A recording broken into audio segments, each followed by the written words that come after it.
Look at this man. He does not look like the founder of a global empire. He looks like the kind of person banks would ignore, competitors would underestimate, and the world would forget. But Phil Knight helped build Nike, a company that went from a tiny shoe hustle with constant money problems to one of the most recognizable brands on the planet. And the crazy part is this: Nike was never supposed to survive. It was delayed, doubted, sued, nearly crushed by debt, and constantly one bad move away from collapse. The company started with almost nothing, just a runner with a crazy idea, a coach with a garage full of experiments, and a belief that the right shoe could change everything. Phil Knight's story begins with frustration. He was not the star athlete he wanted to be. He dreamed of greatness, but he was not the biggest, strongest, or most naturally gifted man in the room. He got cut from a baseball team, then turned to running, at a time when running was not cool, not admired, and not even considered a real sport by many people. That mattered because Phil Knight never became great by fitting in. He became great by believing in something other people dismissed. He saw potential where everyone else saw a strange hobby. That is often how real business stories begin, not with confidence from the world, but with a private obsession nobody understands yet.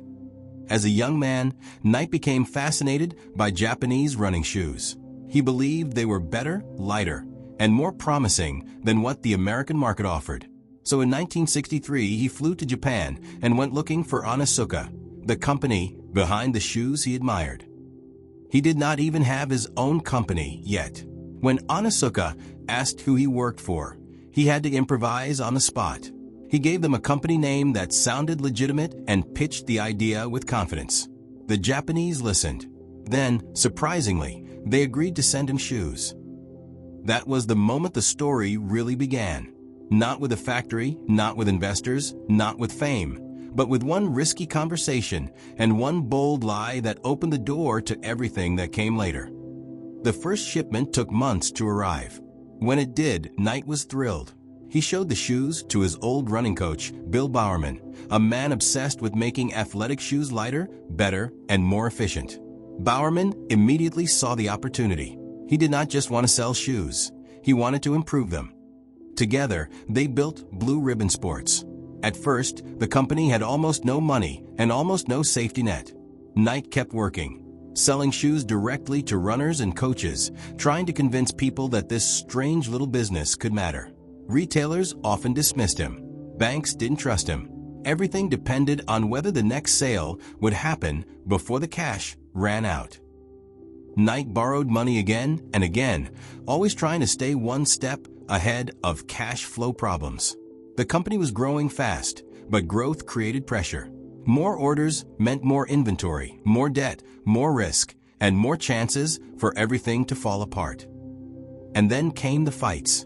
Onitsuka began to question the partnership, delay shipments, and challenge Knight's right to sell in the United States. Legal threats followed.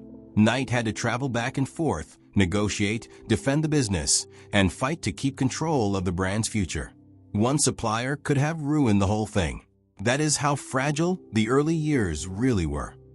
Meanwhile, Bowerman kept experimenting. He was the kind of man who would look at a waffle iron and see an outsole. He cared about traction, speed, comfort, and performance, and he was willing to improvise until he found something that worked. That mindset helped create one of Nike's most famous breakthroughs, the waffle sole. It was simple, unusual, and brilliant. It made the shoe more useful for runners, and it gave the company a real product advantage. At that point, Nike was no longer just a reseller. It was becoming an idea with its own identity. Then came the name and the logo. In 1971, a Portland State University student named Carolyn Davidson created the now famous Swoosh for just $35. The design was meant to suggest motion and speed, and over time it became one of the most recognizable symbols in the world. At first, even Knight was not especially enthusiastic about it, but the logo stuck, and history proved it right. This is one of those moments where something small turns out to be enormous. A cheap sketch became a global symbol, and a tiny company suddenly started to look like a real brand. Nike also understood something else early. The company needed people, not just shoes. It needed runners, coaches, and athletes who could carry the story into the real world. Nike became a kind of tribe. Running started to go mainstream, and the company was there at exactly the right moment. But growth did not remove the danger. By the mid-1970s, Nike was still living close to the edge. Bills piled up. Suppliers caused problems. The company faced massive debt. At one point, it was so tight on cash that employees' paychecks were at risk. The dream was alive, but it was constantly under attack. The company pushed into new training, new designs, new manufacturing, and new markets. It kept innovating because standing still meant death.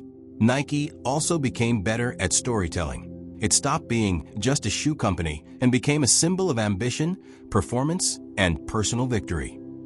Then, the real breakthrough came in the form of athletes who gave the brand a face. Nike realized that people did not just want shoes, they wanted heroes. When the company connected itself to elite sports figures, Nike stopped being an underdog and started becoming a culture-shaping force. The shoes were important, but the identity was even more powerful. Phil Knight retired from active leadership, but the company he helped build became one of the most valuable and influential in the world. The story of Nike is not really a story about sneakers. It is a story about a man who believed in a future nobody else could see and kept fighting long enough to make it real. That is the real secret behind Nike. Not luck, not comfort, not perfect timing. It was obsession, risk, and the refusal to quit when the whole thing looked impossible. Nike did not become Nike because everything went right. It became Nike because the founders kept moving when everyone else would have stopped.